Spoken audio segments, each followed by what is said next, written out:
तो चलिए अब हम लोग पढ़ते हैं इतिहास का पहला चैप्टर, राज्य की प्रकृति, नेचर ऑफ स्टेट। अब इस चैप्टर में लोग जानेंगे कि स्टेट स्टेट कैसे बना, क्यों बना। हालांकि हम लोग पहला सेमेस्टर में पॉलिटिकल साइंस भी पढ़े थे, लेकिन वो तो हम आप लोग को पढ़ाए नहीं थे, तो आप लोगों को कैसे पता होगा। तो चलो फिर से पढ़ते हैं कि स्टेट कैसे बना। इतिहास में फिर से दिया हुआ है इतिहास, राज्य कैसे बना। ठीक, तो एक सेकेंड। Nature of state. ठीक, तो हम लोग ये जो वीडियो है ये पहला वीडियो, इसमें हम खाली इंट्रोडक्शन देंगे कि इसमें पढ़ना क्या है। उसके बाद जो आएगी वीडियो वो होगी खासकर। तो मैं तो बोल दिया हूँ कि बहुत सारा सब्जेक्ट पढ़ाना है, लेकिन ये क्या, अभी तक इतिहास भी नहीं आया। तो देखते हैं, हो जाएगा सब। विश्वास करो मुझ पर, भरोसा है ना। बिल्कुल नहीं, कोई टाइप नहीं करेगा कमेंट में। ठीक, भरोसा रखो मुझ पर। तो देखो, इसमें हम लोग को जो मेन बात पढ़ना है वो है ऋग्वैदिक काल की जो राज्य है। जो आज हम लोग जो राज्य में रह रहे हैं, माने राज्य माने पश्चिम बंगाल जैसा राज्य नहीं, राज्य मतलब देश, भारत देश। जो भारत देश है, भारत देश कैसे बना, माने ये जो देश बनना स्टार्ट हुआ, ऐसा तो नहीं है कि जब आदि मानव था इंसान तभी से देश बना हुआ था। ठीक, कि एक राजा होता था, राजा का प्रजा होता था, राजा प्रजा लोग को पैसा देती थी, ऐसा तो नहीं है। जो प्रजा है उस टाइम तो पैसा भी नहीं था। इनफैक्ट कि जब आदि मानव था, आदि मानव के समय तो पैसा भी नहीं था।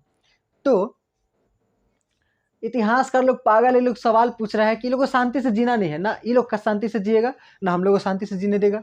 ये लोग क्या कर रहा है, सवाल कर रहा है। सवाल क्या कर रहा है कि तनिक सोचते हैं कि ये जो हम लोग देश में रह रहे, देश सबसे पहले बना कैसे था। लो, अब यहाँ से हम लोग का पढ़ाई स्टार्ट हो गया। पहला चैप्टर स्टार्ट, बना कैसे था। स्टार्टिंग वही समझाया है कि बना कैसे था। तो बना कैसे था बोल रहा है कि आदि मानव का समय में, आदि मानव का समय कब से कब तक था। तो हम लोग को याद आता है कि आदि मानव का समय आज से 10 से 12,000 साल पहले नवपाषाण काल था। ठीक, 10,000 ईसा पूर्व मान लेते हैं। सबका अलग अलग मत है कि इतना साल पहले, इतना साल पहले। हम लोग राउंड फिगर मान लेते हैं कि 10,000 ईसा पूर्व पहले क्या था, नवपाषाण काल था। माने आदि मानव ही था, आदमी लोग, आदि मानव आदमी लोग था। तो उस टाइम तो राज्य होगा नहीं, काहे कि आदमी लोग घूम घूम के जाता था, घूम घूम के रहता था। यहाँ का शिकार खत्म हो गया, वहाँ जाके शिकार करेंगे, वहाँ का शिकार खत्म हो गया, वहाँ जाके शिकार करेंगे। वहाँ पर ठंडा का मौसम आया, बहुत ज़्यादा ठंडा पड़ रहा है, इधर आके रहेंगे जहाँ पे थोड़ा गर्मी पड़े। यहाँ पर ठंडा आया तो फिर जब भाग जाएंगे। ठीक, तो इसे बदल बदल के रहता था। अब बताइए, भारत का आदमी कभी हैजा रहेगा, कभी पाकिस्तान में रहेगा, कभी अमेरिका में रहेगा, तो क्या भारत देश कभी बनेगा। आदमी तो इधर उधर घूम रहा है। तो राज्य बनने के लिए सबसे जरूरी क्या है कि आदमी लोग एक जगह इकट्ठा तो रहे।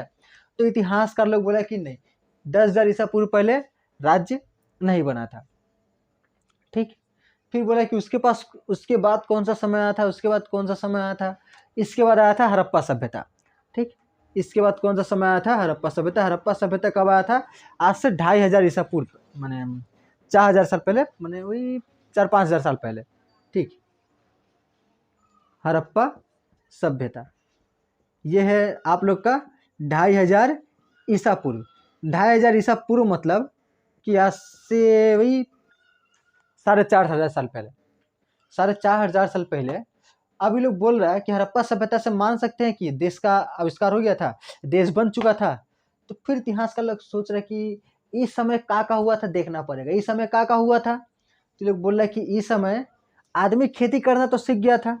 हाँ ठीक है, आदमी खेती करना सीख गया था, लेकिन क्या सब आदमी खेती करना सीख गया था।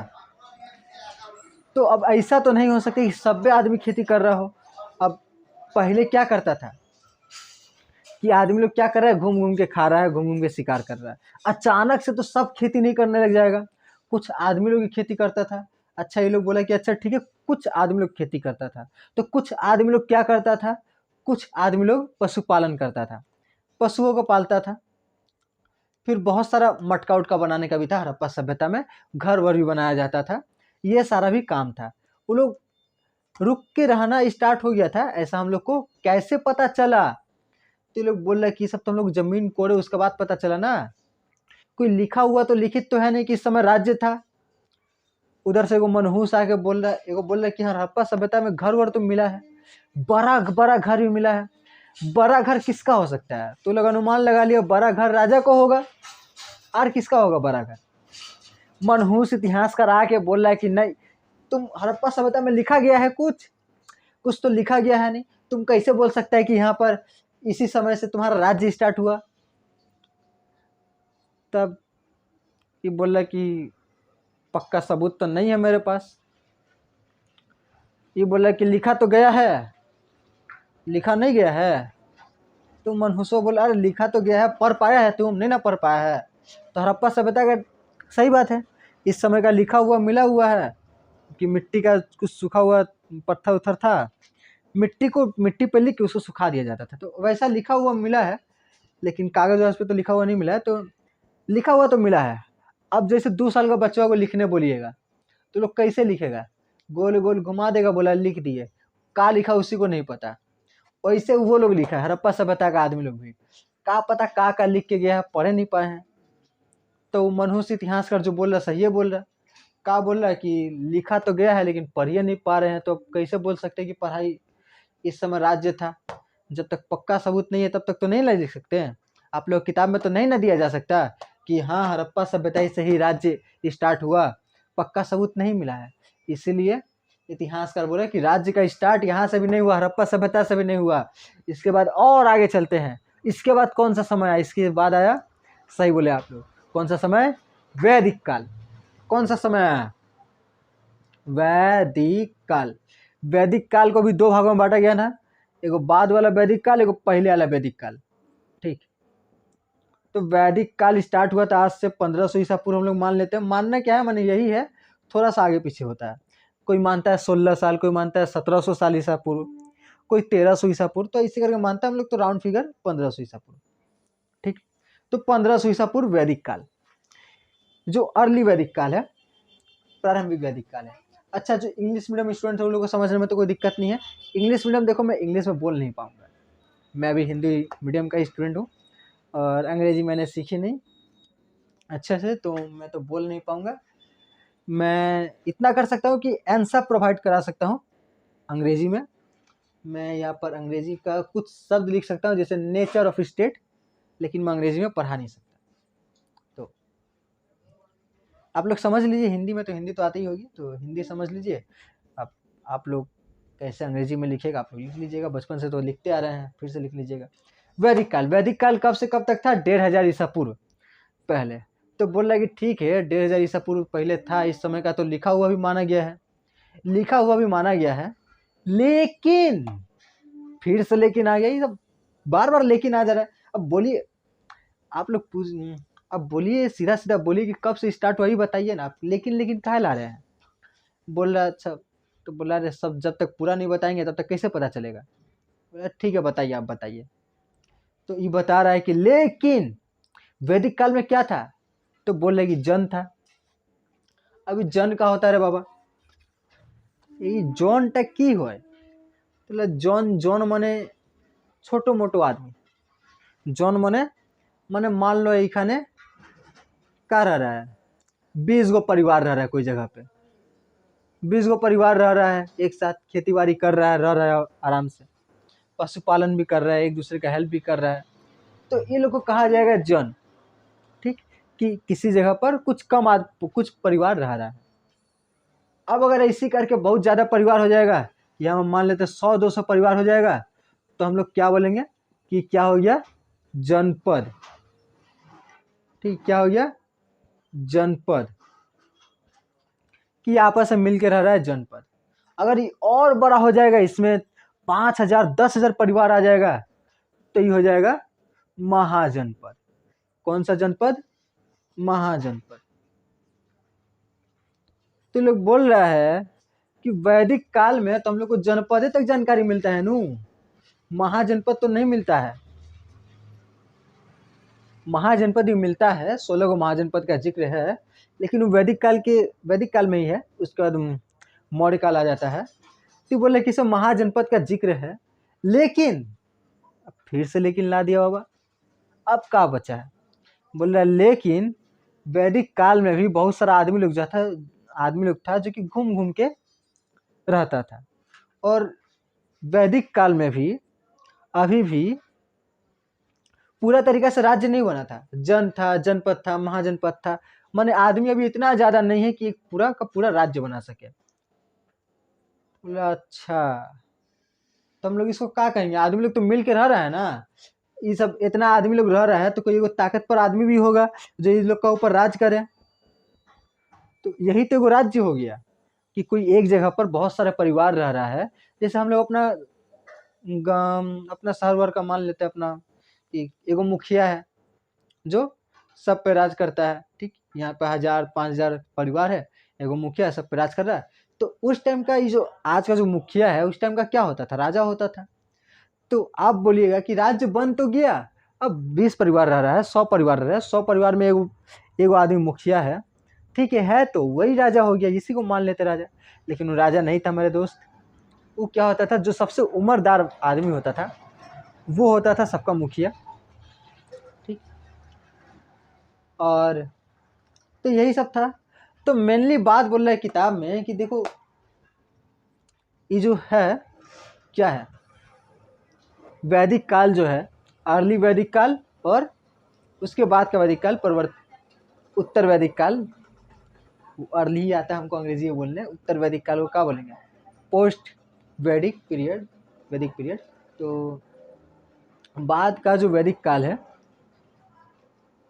उसमें भी हम लोग को महाजनपद तक ही मिलता है, लिखा हुआ है महाजनपद तक ही मिलता है। लेकिन उतना अच्छा से राज्य चलता था इस तरीके से नहीं लिखा है कि राज्य बहुत अच्छा से चलता हो। राज्य को कैसे चलाया जाए, मंत्री हो, राजा हो, सैनिक हो, ये सब हमको नहीं मिलता है। तो इतिहास का लोग बोल रहे हैं कि देखो देखो क्या देखें, आप तब से तो दिखाइए रहे हैं। आप मोहनजोदड़ो गए, आदि मानव का तो ठीक है, हम लोग जान गए कि वो लोग का पास राज्य नहीं था। मोहनजोदड़ो के पास भी हम लोग जान गए कि राज्य नहीं था। अब हम लोग सोचे कि वैदिक काल में क्या होगा, राज्य बनेगा, तो आप बोल रहे ना वैदिक काल में भी राज्य नहीं बना। ये बोल रहा कि नहीं नहीं बना, छोटा मोटा बना। तो छोटा मोटा राज्य को तो पूरा राज्य नहीं बोलेंगे, इसको छोटा मोटा राज्य बोलेंगे, इसको बोलेंगे अर्ध राज्य, प्रोटो स्टेट, ठीक। किताब में जिक्र है, ये जो किताब है निर्मल प्रकाशन का है, ठीक। ये किताब अगर आप लोग रखिएगा तो पढ़ने में सुविधा होगा। हम बता देंगे पेज नंबर कितना से बता रहे हैं, आप लोग टिक मार लीजिएगा और क्या। अब तो ये किताब अच्छा से लिखा भी जाता है, थोड़ा रंग बिरंगी दे के। तो कहाँ गया ऋग्वेद, ये काल को हम कहा जाता है। तो अंडरलाइन तो किए थे, छोड़ फिर से। किताब का पीडीएफ है, मेरा टेलीग्राम चैनल में मिल जाएगा, फोटो भी भेज देंगे कहाँ से आप लोग को टिक करना है। तो अभी रहने देते हैं। क्या बता रहे थे, ये लोग बोल रहे हैं कि आद्य राज्य है, आधा राज्य है। अभी जो राज्य बना है वैदिक पीरियड में, ये पूरा राज्य नहीं बना है। तो फिर आप लोग पूछे कि पूरा राज्य कब बना, तो कब बना पूरा राज्य? तो पूरा राज्य बना जब आया हम लोग का कौन, चंद्रगुप्त मौर्य। हालांकि उससे पहले भी राज्य बना था, लेकिन आपका किताब में जहाँ से है हम वहीं से बताते हैं कि पूरा राज्य कब बना, चंद्रगुप्त मौर्य जब आया। तो उस टाइम जो अर्थशास्त्र किताब मिला उससे हम लोग को जानकारी ज़्यादा मिलता है। अर्थशास्त्र जो है ये लिखा कौटिल्य, कौटिल्य जिसका नाम चाणक्य भी था, जिसका नाम विष्णुगुप्त भी था। और कुछ लोग बोलते हैं ना विष्णुगुप्त अलग है, चाणक्य अलग है, ये अलग है विष्णुगुप्त। हालांकि उस किताब में नाम लिखा हुआ विष्णुगुप्त, किस किताब में, तो का नाम था अभी जो बोले अर्थशास्त्र, कौटिल्य का अर्थशास्त्र। उसमें देखो का लिखा है, उसमें सप्तांग सिद्धांत दिया है, वो हम नेक्स्ट क्लास में बताएंगे। या हाँ वो इम्पोर्टेंट चीज़ है, ठीक, मेरा हिसाब से इम्पोर्टेंट है बहुत ज़्यादा सप्तांग सिद्धांत। अभी हम यही इंट्रोडक्शन क्लास लाए थे, क्या पता काहे पढ़ाने लग गए। इंट्रोडक्शन तो भूल जाते हैं ना हम।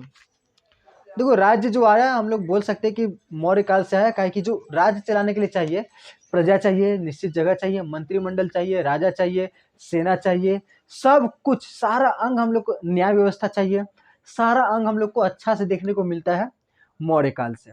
सारा अंग अच्छे से देखने को मिलेगा। उससे पहले भी धनानंद का शासन था, लेकिन उसका जिक्र किताब में है नहीं, और हम इतिहास का विद्यार्थी है नहीं कि हमको उतना तो पूरा नहीं पता है, लेकिन किताब में जितना पढ़ाया जा रहा है आप लोग को मैं उतना बता देता हूँ, ठीक, कि मुझको पूरा नहीं पता है।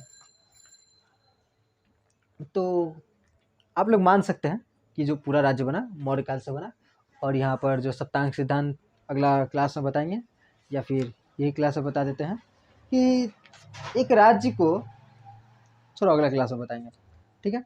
और इसमें पढ़ना क्या चीज़ है, तो ये जो मौर्य काल था, मौर्य काल में कैसे कैसे देश चलता था, कौन कौन क्या क्या अंग था राज्य का, कैसा था, ठीक।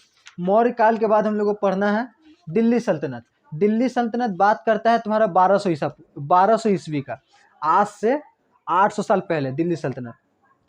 दिल्ली सल्तनत के एक कवि हुए बर्नी, उन्होंने बहुत कुछ लिख के गए हैं। तो बर्नी कैसे राज्य को चलाया जाए वो लिख के गए हैं, तो उनको हम लोग पढ़ेंगे। फिर हम लोग ये पढ़ने के बाद हम लोग चल जाएंगे सीधा ग्रीस में, ठीक। ग्रीस पता है ना कहाँ है, तो सीधा हम लोग ग्रीस में चल जाएंगे। ग्रीस में हम लोग पढ़ेंगे कि वहाँ पर राज्य कैसे बना। ग्रीस, अलेक्जेंडर, याद है ना, अलेक्जेंडर आया था पूरा भारत को जीतने का, भारत से डर के चल गया। तो ग्रीस का हम लोग विचार पढ़ेंगे, प्लेटो और अरस्तु का विचार पढ़ेंगे। विचार पढ़ने के बाद प्लेटो अरस्तु ये सब बड़ा बड़ा महान आदमी लोग हैं, फिलोसफी पढ़ाएंगे, तो उसमें तो बहुत ज़्यादा जिक्र है लोग का, ठीक। अरस्तु बहुत कुछ बताया गया कि एक आदर्श राज्य कैसा होना चाहिए, ये सब पढ़ेंगे, अरस्तु क्या क्या बोला। और इधर एक थॉमस क्रॉमवेल भी है, इसका भी बहुत सारा बातचीत हम लोग पढ़ेंगे, क्या क्या बोला। प्रशासन के आधार अंग, ये भी टॉपिक है, प्रशासन के आधार। दिल्ली सुल्तान, इक्तादार क्या है, इक्तादार ये हम लोग पढ़ेंगे। इक्ता शब्द का मूल है जो कि किता से बना है, तत्सम शब्द है।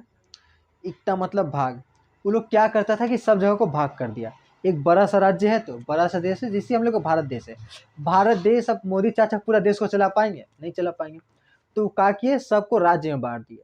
राज्य में बांट दिए तो क्या किए, हर राज्य में एक को मुख्यमंत्री रख दिए, कि मुख्यमंत्री लोग क्या चलाएगा, राज्य चलाएगा, हमको रिपोर्ट करेगा, जो मांगेगा हम देंगे, जो जरूरत पड़ेगा राज्य को चलाने के लिए हम देंगे। तो इक्तादार व्यवस्था की तोड़ दिया वो लोग, ये सभी पढ़ेंगे। तब काब ए मनसबदरी व्यवस्था, जहांगीर का शासनकाल पढ़ेंगे। जहांगीर, इसका बेटा है अकबर का बेटा जहांगीर। मनसबदारी प्रथा, तो बस ये हम लोग का क्या क्या पढ़ना है, बस ये वैदिक काल तो हटा, हम लोग अभी पढ़ लिए। वैदिक काल को हम लोग काहे नहीं मानते हैं, वैदिक काल को हटाओ। हम लोग को पढ़ना है ये क्या बोल रहे थे, मौर्य काल में कैसा था राज्य। मौर्य काल के बाद क्या आया, तो मौर्य काल के बाद जो राज्य आया वो राज्य क्या था। मौर्य काल के बाद एक राज्य, मौर्य काल के बाद सीधा दिल्ली सल्तनत पढ़ना है। दिल्ली सल्तनत पढ़ के हम लोग को ग्रीस का राज्य पढ़ लेना है। ग्रीस का राज्य पढ़ने के बाद फिर भारत आना है और मुगल साम्राज्य पढ़ना है, ठीक। बस यही 4 गो सल्तनत के बारे में पढ़ना है, और उसके बाद हम लोग का चैप्टर खत्म हो जाएगा, ठीक है। तो मिलते हैं नेक्स्ट वीडियो में, ठीक है। तब तक के लिए टाटा बाय बाय, अपना ख्याल रखिएगा।